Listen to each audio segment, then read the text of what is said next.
We're recording. Notice of this meeting was advertised in accordance with the Open Public Meetings Act. Please rise for the Pledge of Allegiance. I pledge allegiance to the flag of the United States of America and to the republic for which it stands, one nation, under God, indivisible, with liberty and justice for all. Roll call. Ms. Trueblood? Present. Mr. Allen? Present. Mr. Gardner? Here. Damn it. Ms. Jackson? Present. Mr. Cordier? Present. Should be laughing at me. Business for discussion or formal action is advertised for the purpose of discussing the 2017 municipal budget as introduced by council. Formal action may be taken. Budget review by council. Council, any questions concerning the budget? Or anything in particular you'd like to go over? I haven't. Not at this time.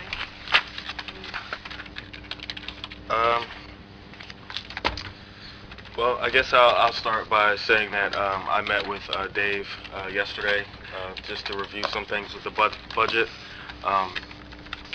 After reviewing it, I will say the budget, it's definitely a solid budget. I like some of the ideas and purchases that we might consider this year. I was pretty impressed by some of those things. That being said, are you taking questions on the line item portion of the budget? Anything you want to talk about. Okay. The budget's the budget. All right. I just have a few. But when you address your questions, can you just section and page and line? Okay. That I might have a problem with because some of my tabs fell out. Mine too.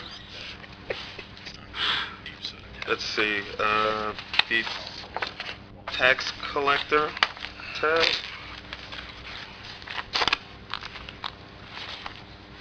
Tax collector. Tax collector tab. Okay. I see Kay Smith resigned, and I just was wondering if there are any plans to backfill this position. She is listed for the clerk 2 position. She is listed because there was money in the 2016 budget, but her replacement is immediately below her. As still? Correct. Okay. No, well, there's 2 different job classifications, 2 different titles, so that I guess that's why I didn't realize that. We used a slightly lower title for the replacement. Okay.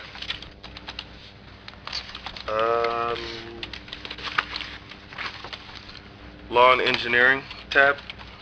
Uh-oh. That one you No.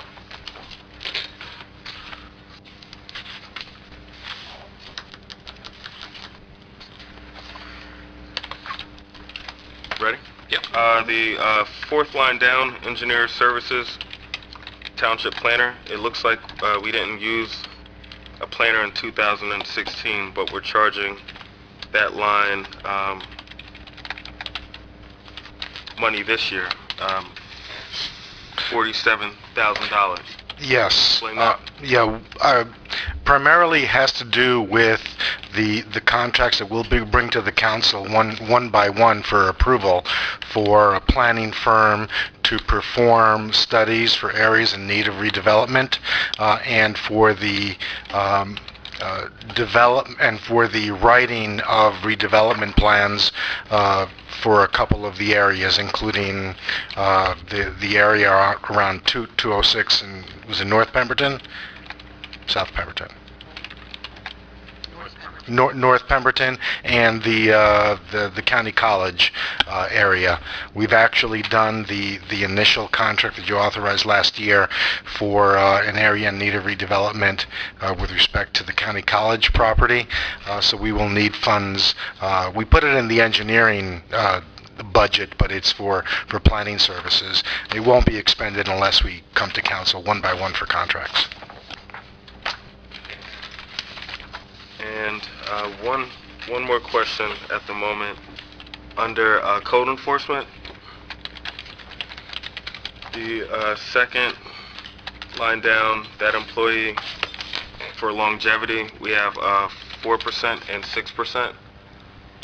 If you could just explain That would mean that that the person is part of the year at 4%, and then the anniversary date is in the middle of the year, and it goes up to 6% as of a particular date. That's all at this time.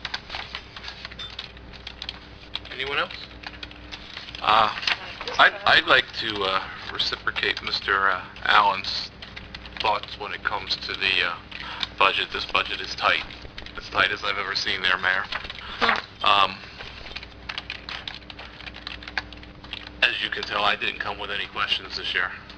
So, there really wasn't anything in here. Spoke about that earlier today. I says Ken must be okay with it because I haven't heard, and he usually calls. Yes.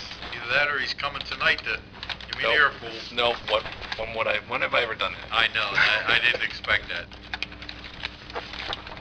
But I do have, and I don't know if this is putting the cart before the horse, pothole killer. How much have we spent on that over the years? We average about 17,000, I believe, somewhere in that area we use towards that contracting. It's about 27,000, including the material. Right. And I believe this is our third year of the pothole killer. We lease it for a period of a month, and each year we've done about 2,000 potholes in that month period. I know where you're going with this. How much does it cost? It's outright to purchase it. I looked into this, and when I looked into this, the gentleman who owns this company really couldn't give me an answer at that time, but now I believe he can, and we can find out what that number is. But at that time, he says you're looking somewhere over $250,000 or more to buy the machine, the truck. But then you also have to buy the material from them, because it's proprietary. So you have to, still on the hook with them. The county bought one last year, and I don't know if the state bought them, but the state used the same company when we started. They actually were using the same company. If you recall, we had to wait because all their machines were out. But we just looked at it as over the long haul, we could get by. It's kind of like leasing, what we're doing now. At the end of the lease, we won't own the vehicle, but we're paying smaller payments each year to get the job done rather than put it all out now. This would be something that would be interesting to see if maybe you could get a couple towns to do. See, and that's what my thought was, or even a shared service. Right, as a shared service, you get a couple towns to buy in on a project like this. But right now, this type of process seems to be more efficient for us. Although, what are we on our third year? So 7 more years we'd have had our machine, Right. And we're gonna, so it's kind of like but in 10 years, would be the value of that machine after using it 10 years? Are we gonna have a problem machine, or is it, I don't know. And maintenance. Yeah, maintenance of that type of machine, And the material that you use is about $10,000 or $12,000 of the 27,000 is for the proprietary material that we'd have to buy whether we own the machine or not. Right. I want to follow up on that because I had a question that was going to come up later on in the regular meeting. I had 2 questions and you already asked that, so that's answered. But I noticed in the back where it says we're going to be put on a waiting list. With the pothole killer? Yeah. Yeah, Because that's it's such a hot item right now. Towns are using it more and more, and like I stated earlier, the state rents from the same company, and they only have so many machines, and I believe they're still renting from the same company. That may be why the county actually went out and bought their own machine this year, or last year. But that puts, we've been a good customer, but we're not at the top of that list because we're only getting one machine. Right. Yeah, and the follow-up I had to that was, it's a pothole killer, and can pothole be filled, like, say, during the winter months, and will it have the same longevity if it's done, like, say, in warmer weather, if we get on that waiting list? Actually, I think it's better to do it during the warmer weather, and so. And we've had our public works go back and inspect the prior year's pothole fills through the pothole killer, and they've been very pleased that they hold better than the cold patch that we end up doing. No, what I was trying to get at is, let's say our turn comes up in the wintertime. Oh, it won't. It won't. No, it'll be during. No, it'll be. We're on a waiting list. Last year we ended up getting it like 2.5 months after we had hoped, but it was still during the season where it can actually be useful. So yeah, we'll be able to get it. The question is, can we get it in June, or do we have to wait till August? Okay. And our guys will be doing the work, like as in other stuff. We have at least 2 people that have been trained by the company to do it, and it's a one-person operation. There's a big thing that goes up on the boom that goes on top, and it actually puts a different material on in the hole while the person is still in the truck. There's a YouTube video that the company has, and I encourage you to go online and look at it, on the pothole killer, and it shows you just how this operation is. It's really a fascinating piece of equipment and technology this guy came up with. But yeah, one person operates this particular machine. But remember, we bought last year, we bought a hot patch piece of equipment also, that we're going out like through the winter months as we get these bad potholes. We don't just wait until we get the pothole killer to fill them.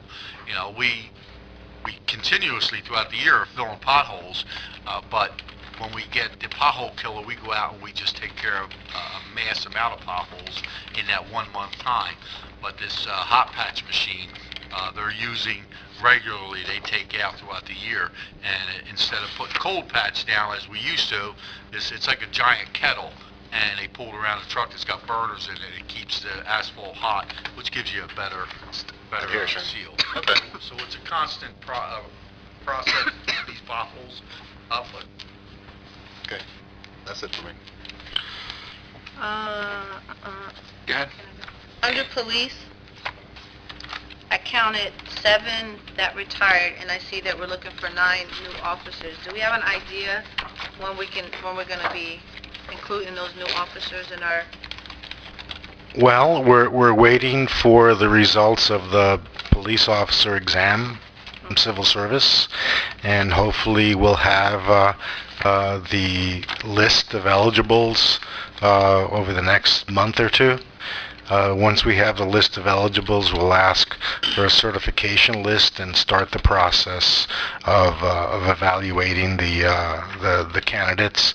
And what we're looking to do is you can't really hire 9 people at one time. It just can never train them. So the idea is to split them up, maybe have 4 or 5 hired and starting the academy sometime at the end of spring or early summer, and then towards the end of the year do another hiring while those officers have finished the academy and have done their field training and are actually out functioning. And my sense is that we probably will need a couple or 3 more next year as well. So This might be along to what Jason asked too. On page 4 under the police, I see like 4% under Laughlin, Bennett, and then it goes to 8%. Is that kind of the same answer? depends on how long they've been Okay. here. Every 5 years they go from 4%, and the next 5 years they go to 8%, 12% longevity. yeah, and when there are 2 numbers on a particular line, that means that there is an anniversary that Yeah. takes it from one to the other during the year. It could be early, could be later. And refresh my memory, last time, crossing guards was in our budget last time? Or this isn't the first time, right? That's what I thought, okay. No, we started last year with crossing guards again because the school district went to a walking district, and we included that again. And the school district doesn't have to pick up any of this cost? No, that's our responsibility by statute, but the school district does help us in that respect. They Okay. put people out there in different areas to help with Okay, students getting to class. that's fine. And in the rec department, recreation, We have that vacant recreation coordinator, and I don't see any money there. Does that mean we're not going to fill that position during this budget, or?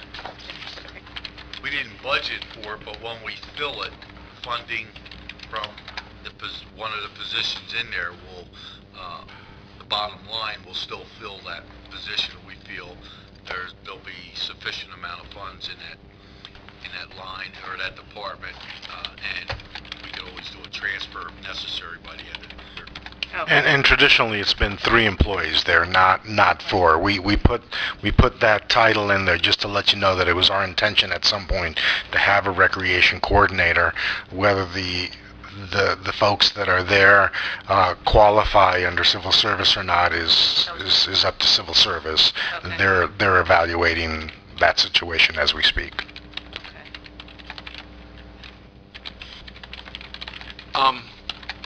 I noticed one of our police EMTs was retired, effective today.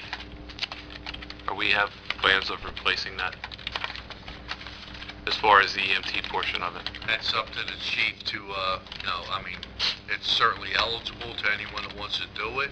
The individuals don't have to become EMTs, and, that would be, I guess, something they would have to submit a request.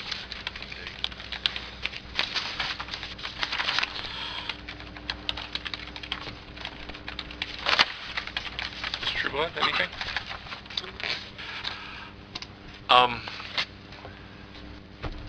I mean, he works so hard on it. I don't see the need. It's only us. Actually, I didn't. Joyce did. But it was really good. Joyce actually worked until just a few minutes ago, finishing this up. And it's not long and it's not too intense. It's just a quick overview of some of the areas of, that you It's should already be getting aware long. of. And so we can just run It's already through real what? quick. Go ahead, Mayor. What's that? It's already what? Getting long. Oh. Talking. Oh, this is why she was invited today. Yeah, like, no, not that one. There you go, we'll do that. Alright, so I guess you can see that. That boring of a budget. Glasses. As you can see, the budget, is, she did a nice job with that. Total general, appropriations, as introduced were to 24.7 million. That's what you introduced last meeting. Last year, the final budget turns out 24.5. Now remember, when you introduce the 24.7, as throughout the year things come into the budget that have to be inserted into the budget, mainly grants and emergencies. So grants end up as the final number, or that ends up as your final number. The increase is 190 million from last year's, or 190,000 million. Yeah, 190 million. Yeah, hold on to your seat. Remember, you're being taped. Hold on to your seat. Yeah. $190,000 dollar increase over last year's budget, the final budget. So, as you can see over the years, the adopted budgets from started out back in 08 at 23.2, and we're up to 24.7 in 2017. Actually, a modest increase over the years. I don't know what just happened there, but something disappeared. Yeah, it's telling me something. Yeah, that's not good. We lost the screen. Is connection good? Should be. Not a tech person here. Yeah. Maybe it's not. Yeah.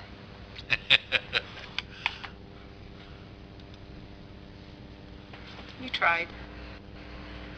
Well. Lights. No, I can't do that to Joyce. What's the HP now? Why am I getting that? We have a tech guy on council. Yes, please. If you send me the file, I can make sure council all get it to review at their pleasure, their leisure. Yeah, The word Leisure. leisure. We should. Joyce worked really hard on it. Very, We should. I just did have to push that in. It wasn't in that far. None of these have to get hit like this. What would that be? Hard copy's good. Yeah, very good. The accountant's Awards were involved in the Oscars Best Picture mix-up won't be working the awards ceremony again.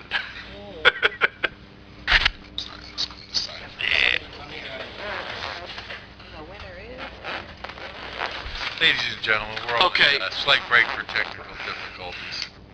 While we're waiting, should we open up to the public? Yes. This portion of the budget hearing is now open to the public. Anyone wishing to make comments concerning the budget, please come forward. State your name, print your name, and make your comments. Ms. Patriarca?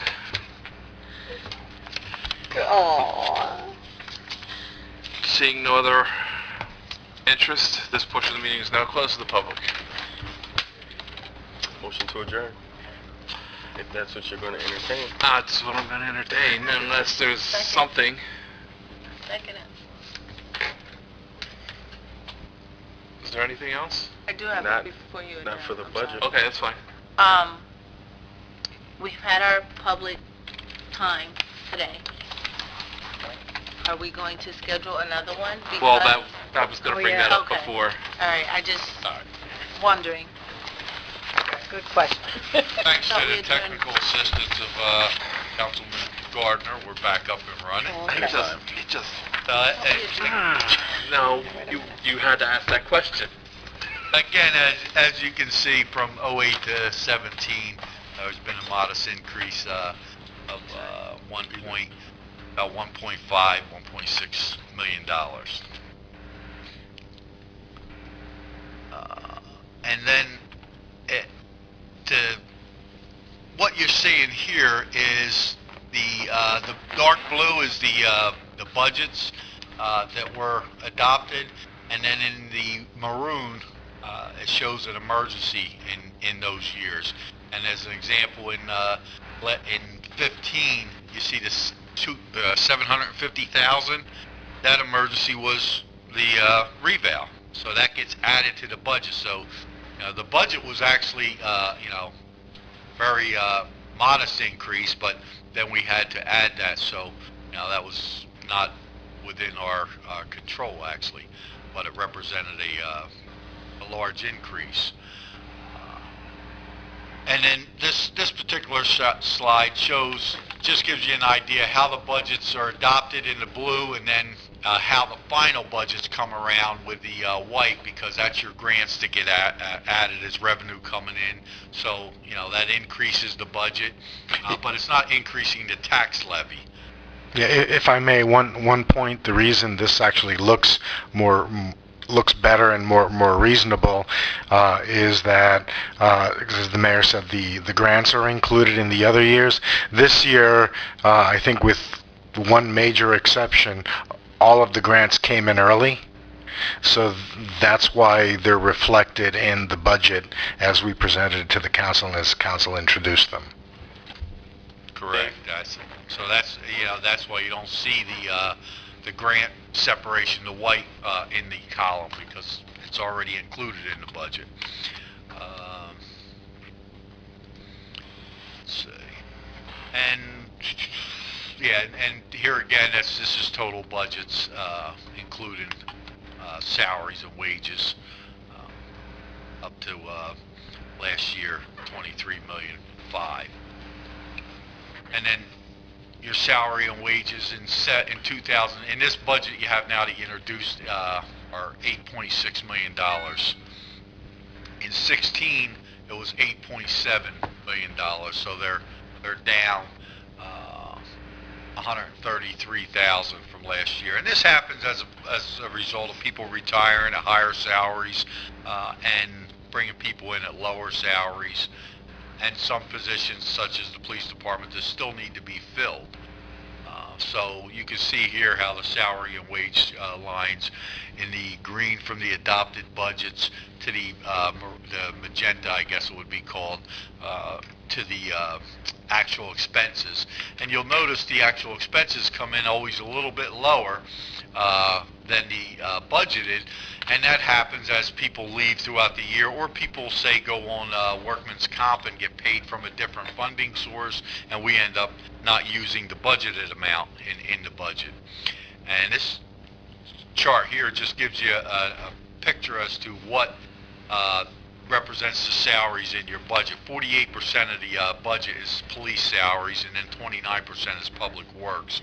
And administration is 12%. Community, some of the smaller ones, courts 3%. But the police are the majority of your budget. Then you get into your operating expenses, your O&E, your other expenses. And in this budget, you have $8 million that you introduced into the operating. Last year was $7.8 million. And what we've done, as you've seen in the budget, we've included things in the actual current expenses that would ordinarily be bonded for. So we've had the ability this year to put additional asphalt and equipment in the budget itself. So we're not bonding for it, and that increases the operating expenses by proposed $217,000.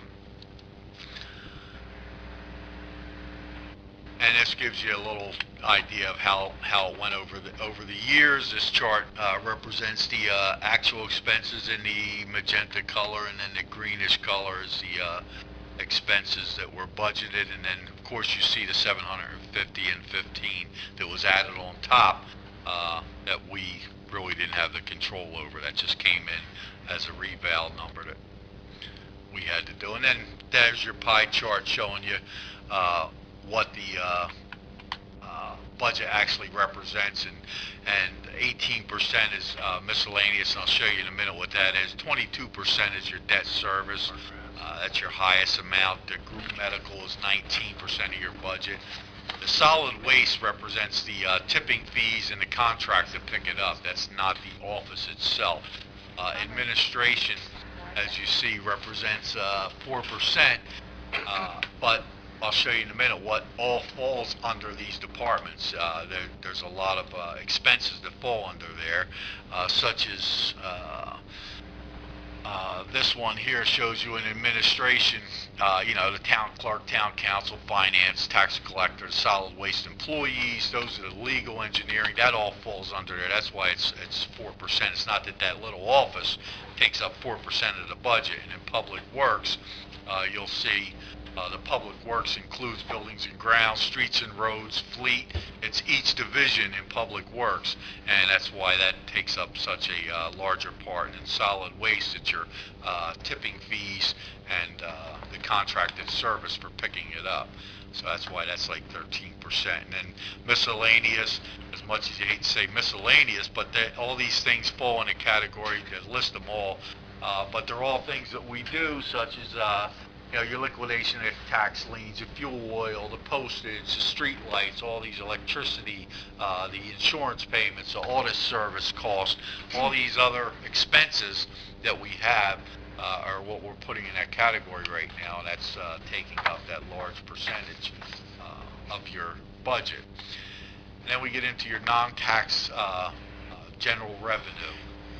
There's $3.2 million in this budget here coming in. That's the revenue that comes in that's not in the tax levy, the stuff that we're not charging the residents for, comes in other sources. Last year it was 3.3. It's actually $19,000 decrease in revenue in this particular budget, in the anticipated revenue. And if you'll see in your budget, if you go to 10 and 10A, sheet 1010A, you'll see that revenues not available in 16. These are like one-time revenues coming in, like your small cities grant this year was $400,000. That was for the curb cuts, and that's what we showed you was already in the budget. That's why that one chart was not white at the top, it was all blue. We got that early, so that's in the budget already. The $400,000 grants, a one-time deal. The $175 was for the housing rehab.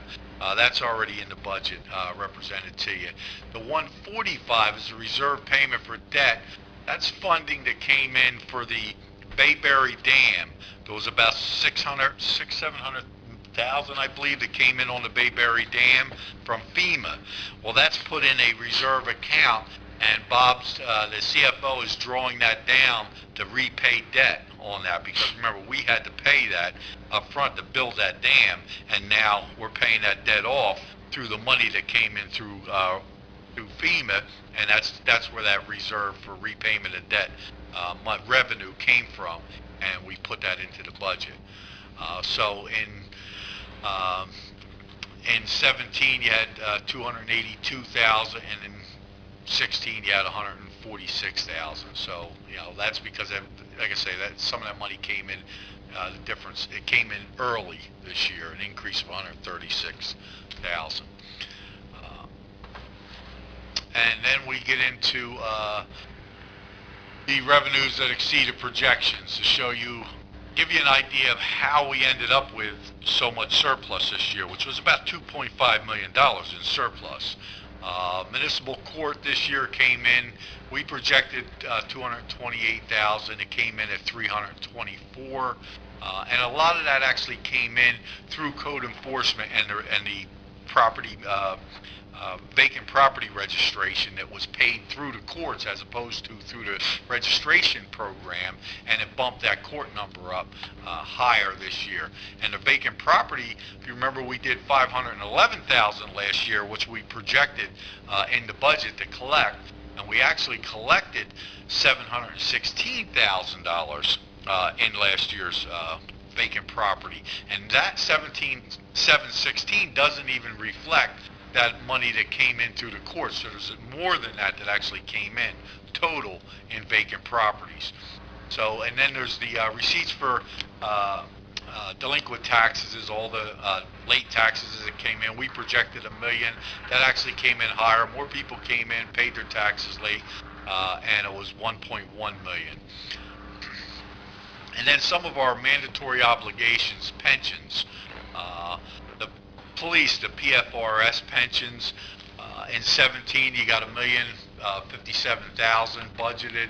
Last year was $1,052,000. In the PERS, the public employees pension, you had $575,000 in this year's budget. Last year you had $555,000. So pension contributions increased by $19,500 this year. And then, but according to the governor, we don't have to worry about that. Yeah, we don't. Well, he's taking care of that for us with his full funding pension, and it is about time. But we've always had to pay our full share, and we always have. And this gives you an idea, a chart that shows you how pensions have increased in cost to the township over the years. And then we get into, that's the public employees and the group medical. And looking at the group medical, the gray column is what we budget for, and then the blue column is what actually gets spent. And then the maroon on the top, if you notice, that didn't start until 2010, or actually 2009. That represents the employee contribution that was mandated. So the employees actually contribute, and as you notice, it goes up, and it goes up as a result of the staging process that the program actually had built into it, and we're now maxed out at that. They're at the maximum contribution level. So they're actually contributing towards the health care at this point, and that supplements our expenses. And then this one here gives you an idea where the municipal debt is. If you notice, back in 07, we were $25.6 million in municipal debt. And we were bringing that down. If you notice, in 13, we were down to $22 million, bringing it down responsibly. Then we got hit with the dams in Country Lakes, and we went up to $27 million. But in this year's budget, we're back down to $25.2 million in municipal debt. And to break that down, the general municipal debt, the local debt that we basically create, is $21.5 million. Then you have the water debt, which is $1.9 $9 million, that's the water division, and then the MUA, which is $1.8 million. Now, those two debts are self-liquidating, are self-funded debts. They're paid through the rent. I think we have a mistake up here. Uh-oh. I think our debt is 25.297 instead of 21, and then plus the other two. So that's the wrong number. It should be 25.297. Yeah, I believe you're correct, and that isn't represented there, is it? Yeah, we'll have to. That was just a mistake. Is I think the total debt. There was just a simple math calculation that was made wrong. That's all. Yeah, I think the entry was on the graph. The 25 million was used on the pie chart. That's what it was, and the overall debt. Well, we're in 17, so that 17 might represent the $2.8 million debt payment this year that we're making. No, the municipal debt is 25, and that's what it should be in the blue. 25.297 plus the other two, which are self-liquidating debt, one for the water utility and one for the MUA. It was just that Joyce made a mistake and used a 25 instead of a 29 number, which was in the pie chart. In the pie chart. Okay. So, okay, this one represents our debt service payments, and it shows you last year we were at $2.7 million debt payment. I believe this year's is $2.8 million. In the debt service in this 2000, this one only goes up to 16. I believe the 17 budget is 2.8 million in the debt service, and it shows the increase in debt service over the years since 2007. And then this chart shows you the tax levy, what we adopt in the budget, and then what actually gets collected, and you'll notice some years are showing a little higher on the actual collection, but that collection is based on back taxes being paid and so forth. We're not collecting more taxes than we're taxing people for. The tax levy set based on the budget, and then the tax levy or the taxes collected are what actually are coming in on the maroon color. And then this last slide gives you an idea of what our debt situation is. Well, our allowable debt here in the township is based on the assessed value, total assessed value, equalized assessed value of all the property in the township. Of $1.4 billion worth of assessed value in the township. Trillion. So, trillion. Yeah, a lot of numbers there. So it is billion, Ken. I believe it's billion. I don't think it's trillion. It's billion. Billion. Yeah, there's your millions. 451 million. 1 billion. There are hundreds, thousands, hundreds. We good, Ken? Like a bunch of comments or something. Yeah. So it's 1.4 billion in equalized assessed value of property here in the township.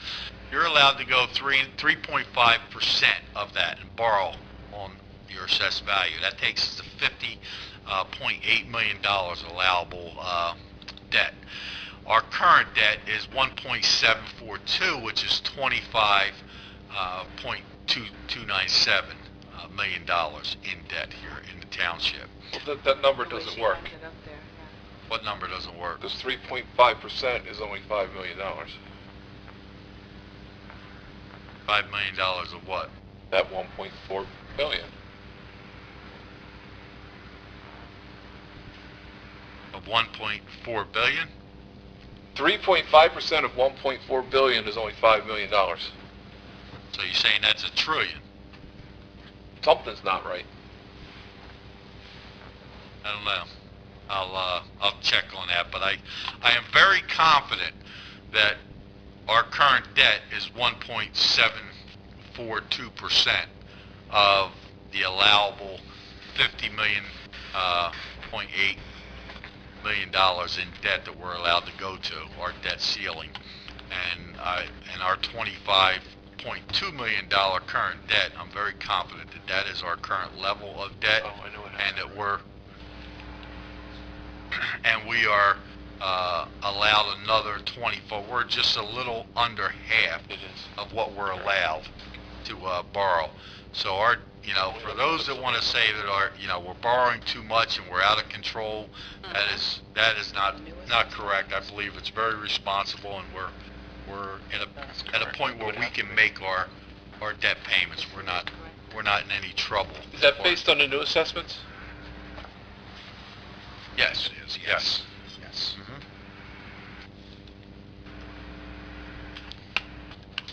And that's the quick overview that we have. Yeah, that was the longest 2 minutes I've ever spent. Well, I know. 19 minutes, actually. And counting. Yeah. Okay, based on the mayor's presentation, does that generate any new discussion there, council? Not at this time. Mr. Gardner? None. Mr. Allen? None. Ms. Trueblood?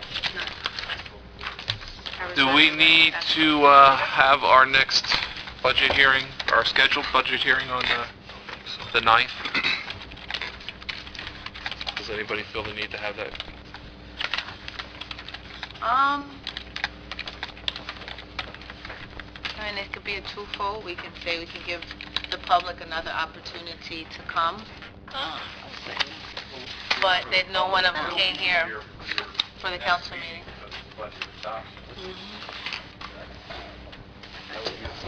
They have the No. public hearing. Yeah, at the adoption. 15th. At the adoption. Okay. Yes. And it's not the 15th. It's not? We haven't heard back from the state yet.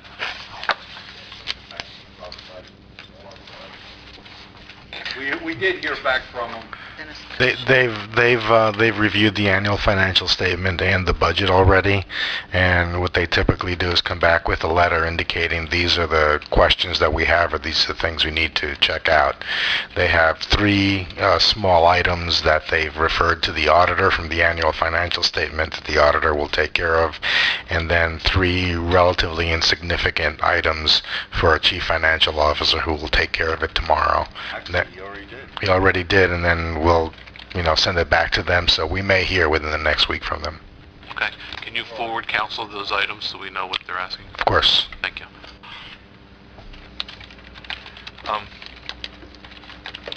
So I hear 1-4. I don't It think doesn't necessarily say four. I don't think it's I'm just necessary. leaving it open. Mr. Gardner? I'm open for whatever. I don't see the need to have the meeting. Me either. Can you please cancel that? I think you just have to state it, and it's canceled. I'm not sure that I have to Okay. necessarily advertise it, When but was I'll the make next sure.